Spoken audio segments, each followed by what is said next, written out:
I wish I could say I was surprised, but the truth is, the moment I stepped into that ballroom at the Ritz-Carlton in Washington, D.C., I already knew exactly how this was going to go. The place looked like something out of a magazine, all soft gold lighting, crystal chandeliers, and perfectly arranged white roses that probably cost more than my monthly rent. People were dressed like they had nowhere else in the world to be except right there, sipping champagne and pretending their lives were flawless. And then there was me standing in the doorway in a dust-covered tactical uniform, boots still marked with dried mud and something darker I didn't want to think about too hard. I had come straight from a 48-hour deployment, barely catching a ride into the city after we pulled the last survivor from a collapsed office building. My hands were still shaking slightly from adrenaline, my body running on fumes, and I hadn't even had time to properly wash the blood off my sleeves. But this was my sister Savannah's engagement party, and despite everything I thought showing up mattered. Apparently I was wrong. My mother didn't even hesitate. She spotted me within seconds, her expression shifting from polite social smile to pure disgust like a switch had been flipped.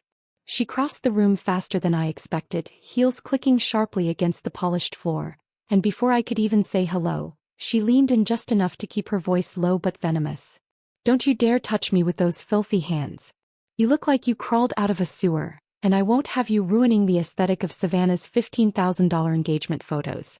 Go stand by the service corridor near the kitchen where no one important has to see you." For a second I just stood there trying to process how someone could say that to their own kid without even blinking. Around us, people kept laughing, glasses clinking, cameras flashing, completely unaware or maybe just uninterested in what was happening a few feet away. I glanced down at myself, at the dirt, the torn fabric near my sleeve, the stains I hadn't had time to scrub out, and suddenly I felt every ounce of exhaustion hit me all at once. I hadn't come here expecting praise or attention. I didn't need a thank you or a speech or anything like that. I just thought maybe for once it would be enough that I showed up. That I made the effort even after everything. But standing there, being told to hide like I was some kind of embarrassment, it hit me that in her eyes, I wasn't a son who had just spent 2 days pulling people out of rubble. I was a problem. Something that didn't fit into the picture she wanted to present. I didn't argue. I didn't defend myself. I didn't even try to explain where I had been or what I had just come from. Because deep down I knew it wouldn't matter. So I just nodded slightly, stepped back and made my way toward the service corridor like she told me to, passing waiters carrying trays of food that cost more than I'd spent on groceries in months. And as I stood there half hidden behind a wall, listening to the distant laughter and music from the party I technically belonged to, I realized that no matter how many lives I helped save out there, none of it meant a thing in here. Standing there near the service corridor trying to make myself as invisible as possible, I couldn't help but think about how absurd the gap between my life and Savannah's had become, like we weren't even raised in the same house, like we weren't even related at all. I live in a cramped 550 square foot apartment where the heater rattles all night and the walls are thin enough that I can hear my neighbor's phone calls word for word. And I drive a 2012 Ford F-150 with 190,000 miles on it that I keep alive through sheer stubbornness and basic mechanical knowledge. Meanwhile, Savannah walks into rooms like this one and belongs there, or at least looks like she does, wearing $800 Christian Louboutin heels that click confidently against marble floors, stepping out of a white Porsche Macan like it's just another Tuesday, funded by what she casually calls investors, even though everyone who actually knows the truth understands those investors are just our mother writing checks and calling in favors.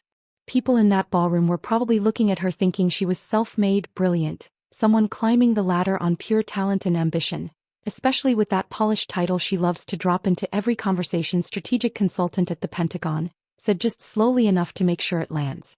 What none of them knew, what not a single person in that room could even guess, was that the so-called Pentagon-level evacuation framework that got her noticed, the one that earned her that $185,000 promotion, wasn't hers at all.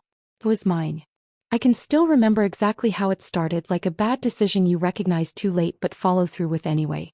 She called me one night, sounding stressed, talking about an opportunity that could change everything for her, saying she just needed help structuring some ideas, something technical, something detailed.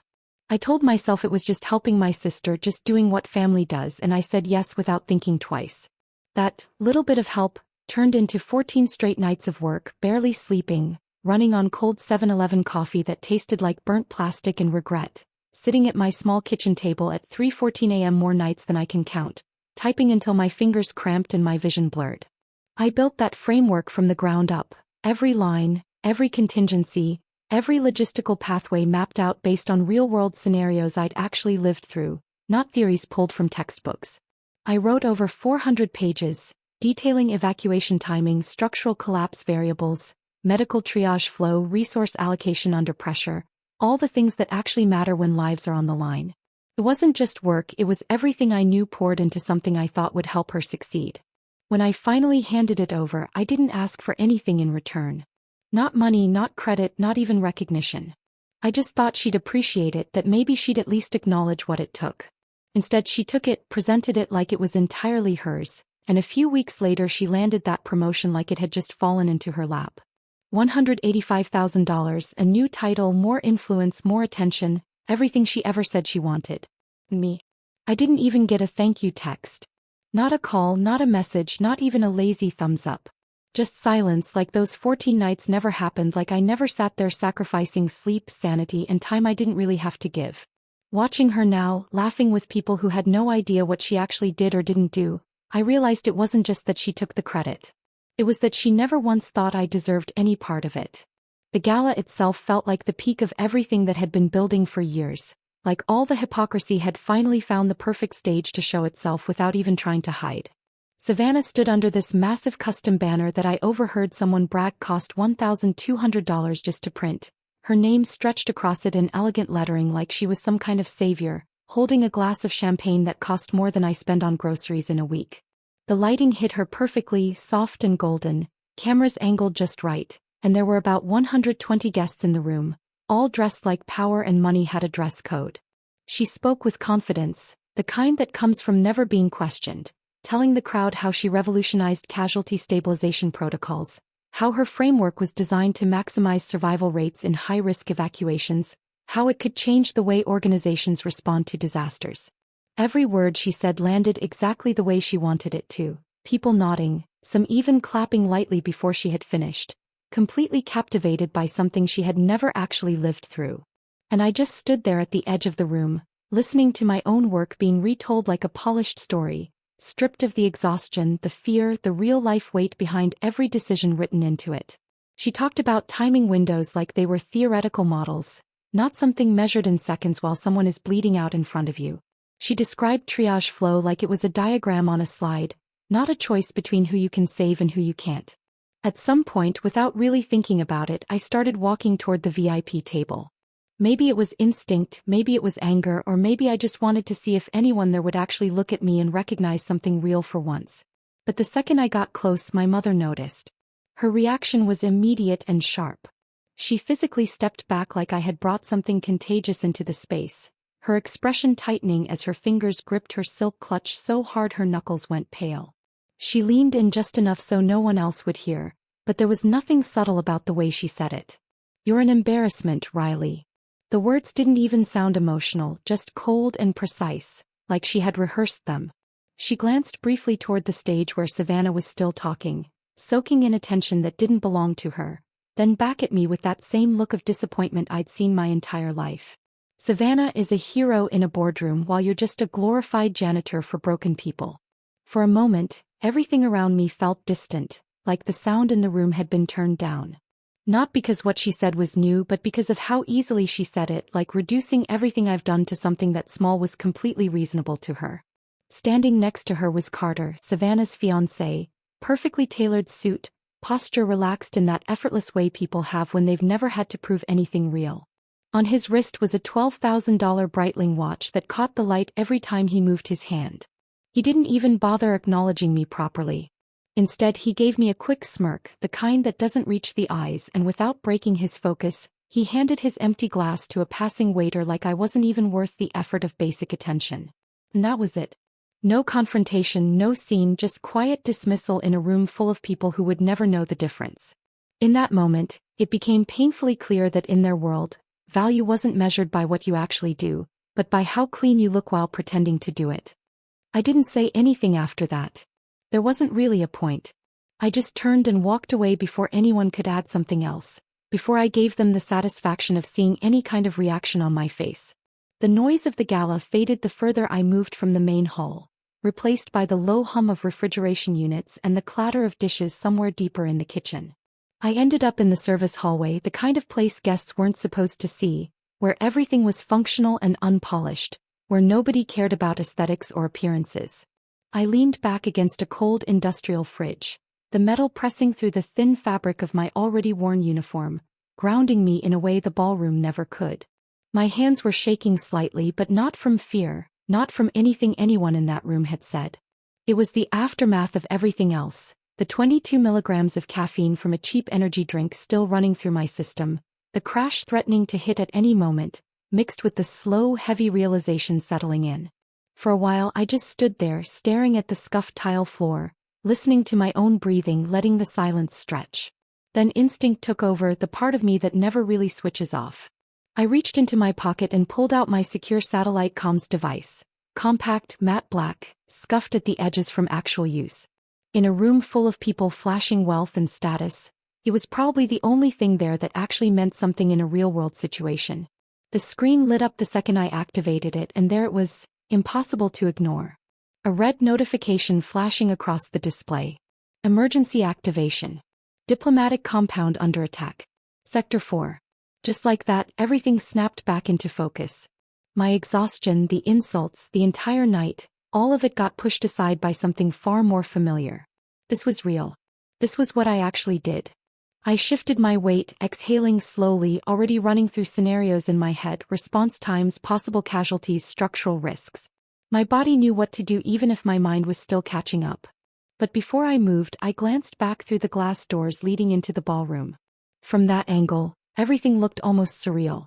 My mother was standing near one of the VIP tables, laughing softly at something a senator had said, her posture perfect, her expression warm and engaged, like she hadn't just cut me down minutes earlier.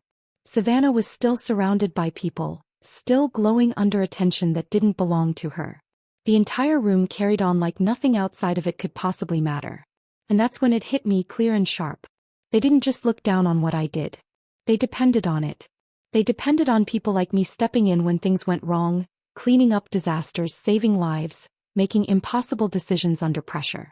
They just never wanted to acknowledge it, never wanted to connect that reality to someone standing in their family photos.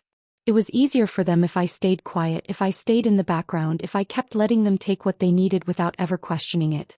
I looked back down at my device, the alert still flashing, waiting. Then, instead of opening the response channel, I accessed something else. Project Aegis. The file opened instantly, hundreds of pages of structured data, protocols, everything I had built sitting there in clean, organized sections.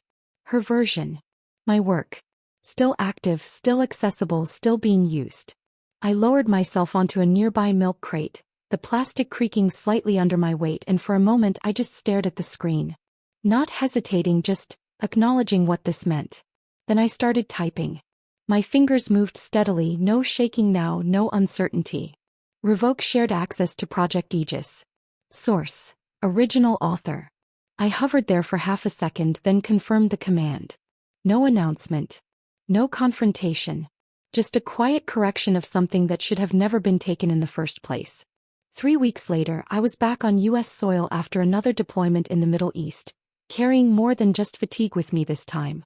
There was a new scar running across my wrist, still raw and slightly raised, a reminder of how close things had gotten during an extraction that went sideways faster than anyone predicted. But that wasn't what weighed the most. In my other hand, I held a 4-inch thick manila folder, edges slightly bent from how tightly I'd been gripping it during the entire flight back. Like if I let go of it for even a second, everything inside might somehow lose its meaning. The office I walked into didn't look anything like the places I was used to. It was quiet in a controlled, intentional way, the kind of silence that comes from expensive insulation and people who don't raise their voices unless they absolutely have to. The air smelled faintly of high-end tobacco and coffee, strong enough to feel like it had weight to it, probably the kind that costs more per pound than I spend on food in a week. Everything in the room, from the polished wood desk to the perfectly aligned books on the shelves, gave off the same message. Power, but subtle. Marcus Thorne sat behind that desk, composed and observant, the kind of person who didn't waste movement or words. No relation despite the name, something he clarified within the first minute with a slight, almost amused glance. He gestured for me to sit, his attention already shifting to the folder in my hands before I even placed it down. I opened it carefully, laying everything out piece by piece like it actually mattered, because it did. This wasn't emotion anymore, wasn't resentment or family tension or anything that could be dismissed as personal. This was structure, evidence, something solid. I had spent those 3 weeks not just working in the field but compiling everything I could, every trace, every record that proved where that framework came from. We went through what I had started calling the arsenal, not because it was dramatic but because that's exactly what it felt like.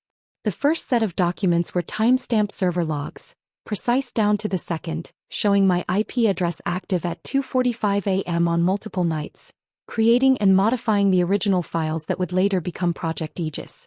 There was no ambiguity there, no room for interpretation, just raw data tied directly back to me. Then came the voice memos, 15 of them, all encrypted, recorded during those long nights when I was too exhausted to type but couldn't afford to lose the ideas forming in my head. You could hear it in my voice, the strain, the pauses, the way I was thinking through real-world scenarios as I spoke, mapping out solutions in real time. It wasn't polished, it wasn't designed for presentation, it was real. Finally, I slid over the financial records. Clean, undeniable numbers showing that over the past year, I had paid $12,340 toward what Savannah labeled as consulting expenses, software, research access, data modeling tools. Things she had needed to build something she ultimately claimed as her own, funded in part by me without ever acknowledging it. Marcus didn't interrupt while going through it. He took his time, flipping through pages methodically, occasionally making small notes with a gold pen that caught the light every time it moved. His expression didn't change much, but there was a shift in focus, a sharpening, like he was already building something in his head. When he finally looked up, he didn't hesitate. "This isn't just a family dispute, Riley." His voice was calm, measured, but there was something firm underneath it, something that made it clear he wasn't speculating. He tapped the pen lightly against the folder once, then met my eyes directly. "This is federal fraud." The words didn't land like a shock. Not really. I think part of me already knew, but hearing it said out loud in a room like that by someone who understood exactly what it meant, made it real in a way nothing else had yet.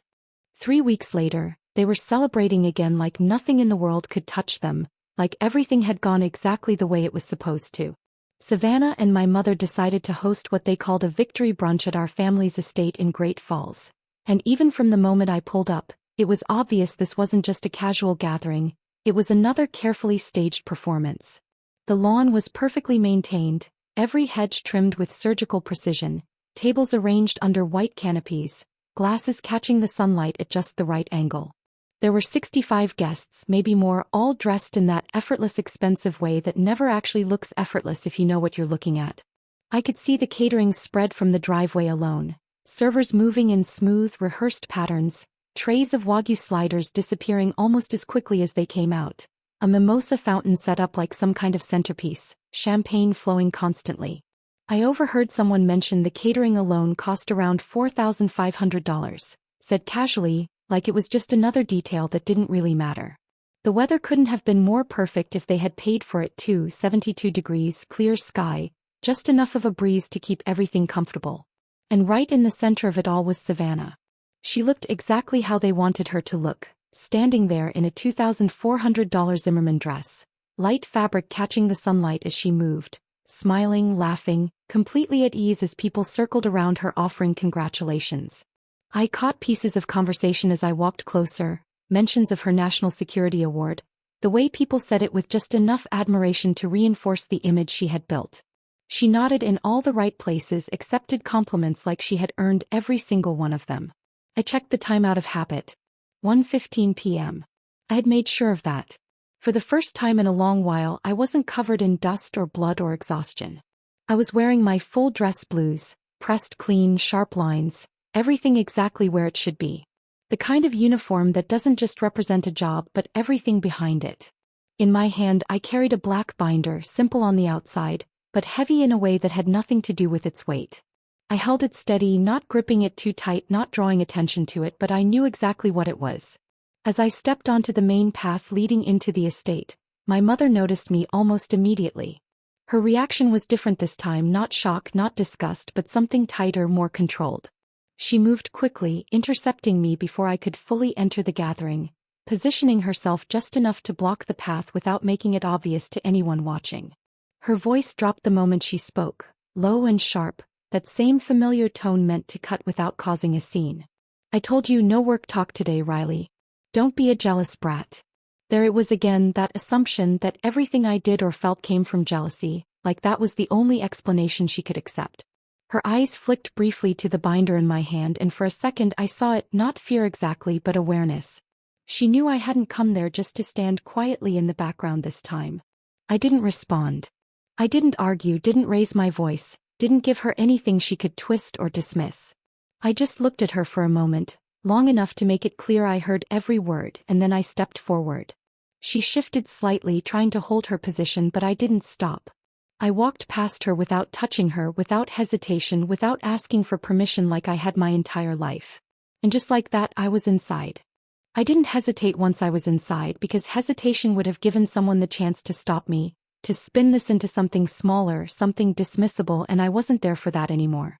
The entire thing had already been planned out in my head, every step clear, every movement deliberate, the same way I approach any high-risk operation where timing and precision are the only things that matter. This wasn't emotion anymore, it was execution. I walked straight toward the podium without waiting for an introduction, without asking for permission, ignoring the few confused glances as people started to notice I wasn't part of the planned program. The sound of light conversation and glassware filled the air right up until I reached the microphone. I tapped it once, not hard, just enough. The feedback hum cut through everything. It wasn't loud, but it was sharp, the kind of sound that demands attention whether you want to give it or not. Conversations stopped mid-sentence, heads turned, and within seconds all 65 guests were looking in my direction. Savannah's smile froze, just slightly, not gone, but strained at the edges as she tried to process what was happening in real time. I let the silence settle for a second, just long enough. Then I spoke. "I want to propose a toast to the real architect of Project Aegis." There was a pause, confusion flickering across faces, people glancing at Savannah, expecting her name to follow, expecting this to be another moment built to elevate her. Instead, I set the black binder down on the podium and opened it slowly, deliberately, letting the sound of the rings click echo just enough in the quiet. Inside were the copies. I had prepared for this. One by one, I started handing them out to the nearest tables, passing them to guests who instinctively took them without fully understanding why. The motion spreading as people began distributing them further, 60 copies of the digital forensic audit moving through the crowd like something alive. Pages turned, eyes scanned, and the atmosphere shifted almost immediately, the lightness of the brunch dissolving into something heavier, something uncertain. I watched as a major general seated at the front table adjusted his posture slightly, pulling a pair of glasses from his jacket pocket and placing them on with practiced precision. His expression tightened as he read, the kind of subtle shift that only happens when someone recognizes exactly what they're looking at. That's when I continued. At 3 a.m. on June 12th, Savannah Thorne accessed my private server and copied 14,000 lines of logistics data. This time there was no mistaking it. The words landed clean, direct, impossible to reinterpret as anything else. A sharp metallic clink cut through the silence as someone's silver fork slipped from their hand and hit a porcelain plate, the sound echoing far louder than it should have in the stillness that followed. No one laughed. No one spoke. I didn't need to raise my voice, didn't need to add emphasis. The documents were already doing that for me, line by line, timestamp by timestamp, everything laid out in a way that didn't rely on opinion or emotion. I glanced briefly toward my mother. Her reaction was immediate and unfiltered in a way I had never seen before. The color drained from her face so quickly it was almost unsettling, the controlled composure she relied on collapsing into something fragile and exposed. Her eyes moved rapidly between the people holding those documents, the investors, the officials, the people whose opinions actually mattered in her world. And I could see it in that moment. He understood. This wasn't something she could dismiss, couldn't smooth over with a comment or a forced smile. The same people she had spent years impressing, the same ones who funded the image, were now seeing exactly where their money had gone and, more importantly, who it had really benefited. Around the tables, pages kept turning, quiet but relentless, and the weight of it all settled over the entire estate like something unavoidable. I didn't rush the next part because I didn't need to. The room was already exactly where it needed to be, quiet, tense, and fully aware that whatever came next was going to matter. I reached into my pocket and pulled out my comms device again, holding it up just enough for people nearby to notice. Then I set it on the podium and tapped the screen. The audio started without any introduction.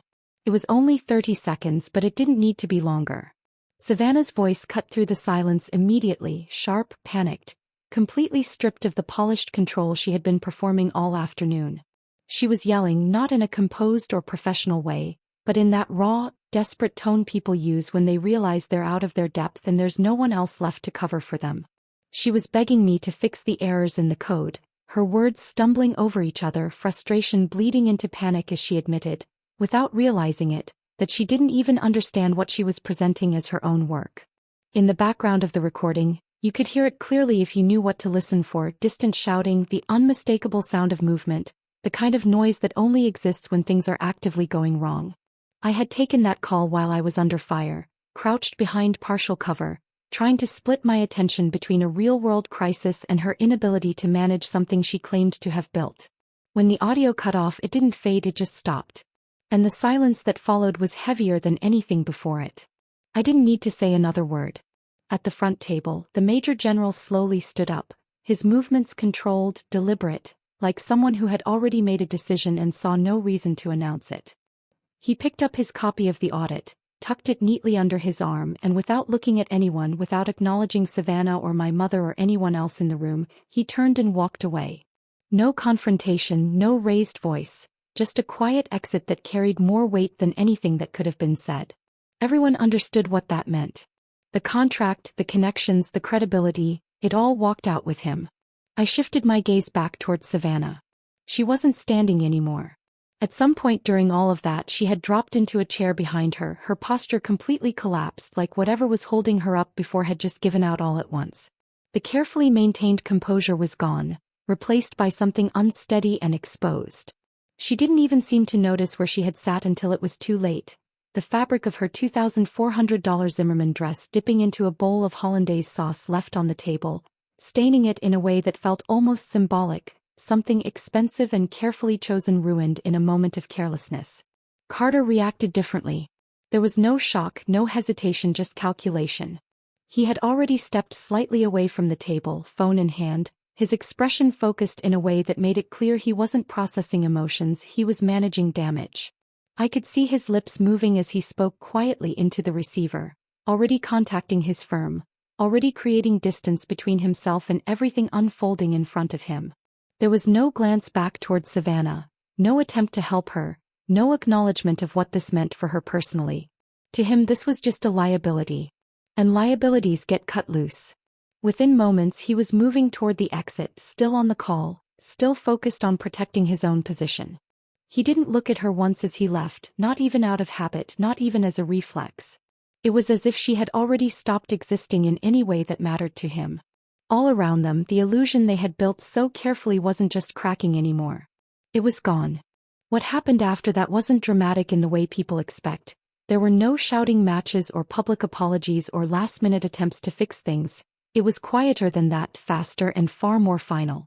The kind of consequences that don't need noise because they move through systems that are designed to act once the facts are clear.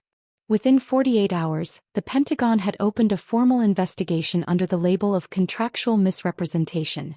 And just like that, everything Savannah had been building her image around started to collapse in a way she couldn't control or spin. Titles don't mean much when the foundation behind them gets questioned at that level, and hers was gone almost immediately. There was no drawn-out process, no extended grace period. Just a clean removal followed by a $250,000 fine tied to the security breaches connected to her misuse of the material. It didn't stop there. Because of how everything had been structured, because I had technically funded a large part of what she called her consulting setup, Marcus moved quickly. There was no hesitation on his end, no emotional attachment to any of it, just process and execution. He filed for an immediate clawback, leveraging the financial records we had already established. And the response was just as efficient as everything else had been. Assets were frozen first, then evaluated, then taken.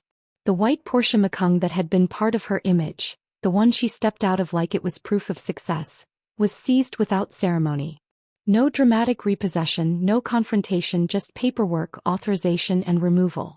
Along with it, the remaining $45,000 sitting in her consulting account was pulled back, traced, and redirected as part of the recovery. Watching it unfold felt strangely detached, not because it didn't matter but because it no longer felt personal. This wasn't about proving a point anymore or getting back at anyone. It was just the natural outcome of everything that had been set in motion once the truth was put in the open. My mother, of course, tried to fight it in the only way she knew how. She filed a lawsuit against me for emotional distress, framing it like I had blindsided the family, like I had caused unnecessary damage out of spite rather than exposing something that was already there. For a brief moment, it almost felt predictable, like she was following a script she had used her entire life whenever something didn't go her way. But that didn't last long. The case barely made it into the courtroom before it collapsed under its own weight. The judge didn't entertain it, didn't stretch it out or treat it like something worth debating. From what Marcus told me afterward, it took under 12 minutes for it to be dismissed, and not quietly either. There was a kind of blunt finality to it, the kind that makes it clear the system isn't interested in playing along. And that was it. No more control, no more narrative, no more carefully constructed image holding everything together. Just consequences, clean and unavoidable, moving through every part of the life they had built like it had always been waiting to happen. The aftermath was quieter than the storm itself, but no less devastating for them, and the consequences hit in ways that were immediate, undeniable, and irreversible. My mother, Meredith, who had spent decades meticulously building her image and her influence in the Washington, D.C. social circuit, lost her standing almost overnight. Invitations that had once arrived in embossed envelopes stopped coming, events she had planned for months suddenly excluded her name from the guest list, and people who had once whispered admiration now exchanged cautious glances and polite avoidance. The Thorne estate, the sprawling property that had always been her symbol of wealth and taste, had to be listed for sale at $3.2 million, not out of desire but necessity, to cover the mounting legal fees and to return investment funds to the people Savannah had deceived with her false credentials and fabricated achievements. Every hedge trimmed to perfection, every room staged for photographs, every expensive fixture and chandelier, suddenly became collateral for reckoning, a physical manifestation of everything they had relied on to maintain their illusion of success now being liquidated to right the wrongs. Meredith herself moved into a 900-square-foot condo in the suburbs, a space that was functional but painfully modest compared to what she had considered the minimum standard of living, and there she spent her days complaining to anyone who would listen, people she had once considered beneath notice, about her ungrateful son, and the audacity of what I had done.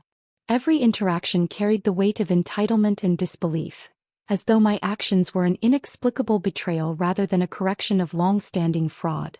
She sent me an 11-page handwritten letter, each page tightly filled with scrawled ink, filled with meticulous penmanship that somehow tried to convey both anger and heartbreak simultaneously. The letter blamed me for destroying the family legacy, painting my interventions as catastrophic, ignoring entirely that the legacy had been built on lies, theft, and manipulation that I had simply exposed. I remember holding the letter in my hands, the paper slightly rough under my fingers, the smell of ink and stationery filling the small space around me, and reading the first paragraph. The opening lines were a familiar rhythm, accusations carefully framed, a mixture of melodrama and entitlement that I had come to recognize from a lifetime of similar interactions. I didn't need to read beyond that. I didn't need to hear the repetition of claims I had already lived through, of manipulations I had long since recognized. Without a second thought, I took the letter over to the shredder at my station, the industrial hum cutting through the quiet, and fed the pages into it one by one. The machine chewed through the words, the sentences, the carefully constructed blame, until nothing remained but confetti-like strips that scattered into the bin below. Dropping the shredded paper into the bin felt final, the way finishing a mission sometimes does when the danger is gone but the weight of preparation lingers. I didn't linger over it, didn't feel triumph or satisfaction, only a quiet acknowledgement that the chapter was over, at least on my end. My mother's complaints, her accusations, the notion that she had been wronged, were irrelevant now, fragments of a past that no longer had any power over me. The physical destruction of her words mirrored the collapse of her world. The estate sold, her social standing evaporated, Savannah stripped of her false accolades, and every facade she had relied on dismantled. For the first time in years, the air was clear, devoid of pretense, and I could move through it without navigating a minefield of manufactured expectations. I returned to my apartment, the 550 square foot space that had always felt small but was mine, unpretentious, functional, and real. There were no invitations to decline, no cameras framing my interactions, no curated image to uphold. I sat at my worn kitchen table, the same one where I had typed the original Project Aegis framework in the dead of night, and for the first time, I felt the kind of calm that comes from knowing everything had finally been set right. The shredded letter sat in the bin at my feet as a symbol, not of victory but of closure, the last vestige of a life I had been forced to navigate on someone else's terms finally rendered powerless, and I allowed myself quietly to let it go. Savannah's fall from the carefully constructed pedestal she had spent years climbing was swift, absolute, and in many ways poetic, because the life she had claimed as her own unraveled with every paper signed, every account frozen, and every title stripped from her name. She ended up working as a junior clerk for a small-town shipping company, a position that was worlds away from the Pentagon-level authority she had flaunted, and the salary reflected exactly what she had earned through her own skill set, $42,000 a year, a stark contrast to the high-society image she had presented to friends, family, and complete strangers alike. The shift was so extreme that even her own voice on the phone, when she occasionally tried to reach out, sounded smaller, muted, as though the part of her that had always demanded attention had been forcibly tempered by reality. Naturally, she didn't give up trying to manipulate perception entirely. She attempted what she called a rebrand on Instagram, portraying herself as a victim of workplace toxicity, a brilliant mind crushed under unfair circumstances, and she tagged brands and sponsors as though that digital veneer could restore any shred of the credibility she had lost. I didn't need to engage in petty arguments or public confrontations.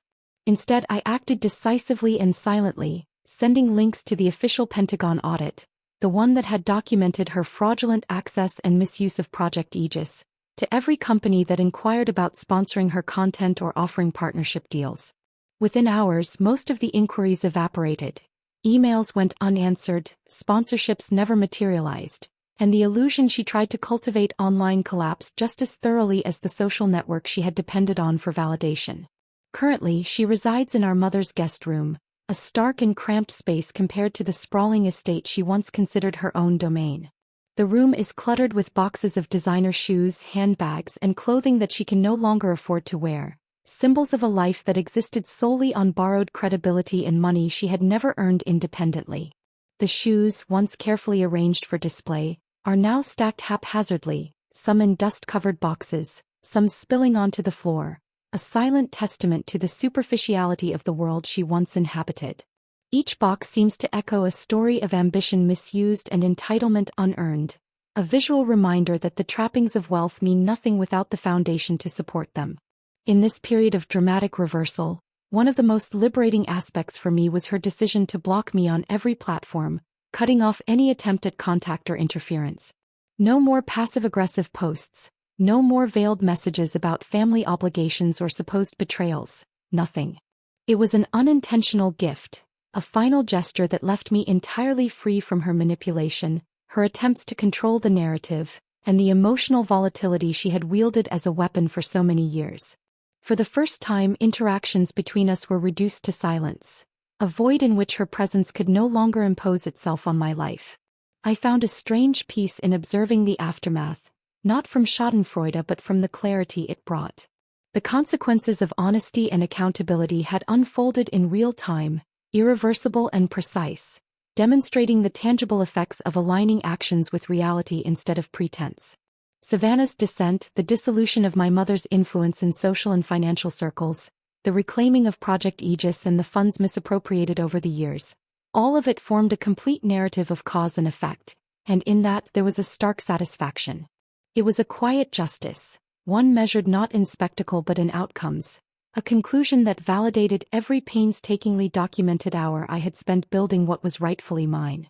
I returned to my routines, my apartment, my work in the field, knowing that the long shadows of their manipulation no longer extended into my life. Savannah, my mother, and the fragile empire they had constructed were contained now, bound by the consequences they had never anticipated, and the silence between us was the ultimate acknowledgement of the truth. Their world had collapsed under the weight of reality, and I had finally reclaimed the space and recognition I had earned through years of sacrifice and skill. I am now the Director of Operations for a global disaster response NGO, a position that I earned entirely through years of fieldwork, sleepless nights, and the relentless dedication to real-life crises rather than the pretense and polished appearances that had dominated my family's world for so long. The work is exacting, exhausting, and relentless, but it is mine, and every decision I make has tangible outcomes, measurable results, lives saved, communities stabilized, and disasters mitigated through careful planning, rapid response, and the expertise I have honed through decades of on-the-ground experience. I live in a house I purchased entirely with my own honest bonuses, not a single dollar borrowed from investors, friends, or family who never had my best interests at heart. It is a 2,200 square foot home, far larger than my old apartment, but quiet and functional, filled with furniture that doesn't require loans or a justification to sit on, rooms that don't serve as displays of wealth or status but simply as spaces where life happens, where I can rest after weeks in the field and hear nothing but my own thoughts and the occasional creak of the floorboards. My hands are still scarred from the field, the kind of scars that come from lifting debris, handling the injured, and moving through the chaos that most people only see on screens, but they are finally clean of the filth that came from my family, the manipulations, the lies, the entitlement, and the constant need to maintain appearances at the expense of reality. Those scars are proof of work that mattered, not work that was performed to impress a room full of people who only cared about the image of competence rather than the reality of capability. I have realized over the years and painfully through my family experience that some people are like structural fires. If you stay too long trying to save them, you burn with them, and no amount of effort, skill, or goodwill can change the fundamental chemistry of the material you are dealing with. Cutting ties, stepping away, and reclaiming my life was not instantaneous, nor was it easy, but it was necessary because the constant exposure to entitlement, deception, and emotional manipulation had become a hazard to my own stability, my own ability to function, and my own life. The years of trying to prop up a false empire, of writing protocols, providing guidance, and funding a facade that pretended to be competent while undermining my work, taught me that family loyalty has limits, and that protecting your own well-being sometimes requires a decisiveness that borders on ruthlessness. I have learned to channel that decisiveness into my work, into structures that save lives rather than inflate egos, into processes that are accountable, transparent, and effective, and into environments where the results speak louder than the optics. Now, when I walk through my home, when I touch the furniture I bought with my own labor and bonuses, when I look at my hands and see the physical proof of years spent making a tangible difference, I feel a quiet satisfaction that has nothing to do with applause or recognition and everything to do with integrity. The world I inhabit now is governed by rules I respect and enforce, by consequences I can anticipate, and by a reality in which effort and honesty are rewarded, rather than a world where manipulation and appearances are valued above substance. Every day I wake up knowing that the path I chose, difficult as it was, removed the constant drain that my family once represented, and replaced it with clarity, focus, and the ability to act decisively on what truly matters. Looking back, I understand that survival is not just about physical endurance or technical skill. It is also about knowing when to walk away from relationships, structures, or obligations that endanger your mental, emotional, or moral equilibrium. Some people, no matter how closely they are tied to you by blood or history, are fundamentally toxic, and the only way to preserve yourself is to extricate completely, to sever the connection in a way that allows you to continue living without their constant interference, their lies, and their attempts to co-opt your accomplishments. My life now is proof that doing so is not betrayal, it is self-preservation, and in choosing to prioritize reality over image, competence over illusion, and truth over family narrative, I have reclaimed a life that is mine entirely, unburdened and meaningful, and every scar, every late night, every sacrifice has been validated in the clean, quiet, and honest life I now lead.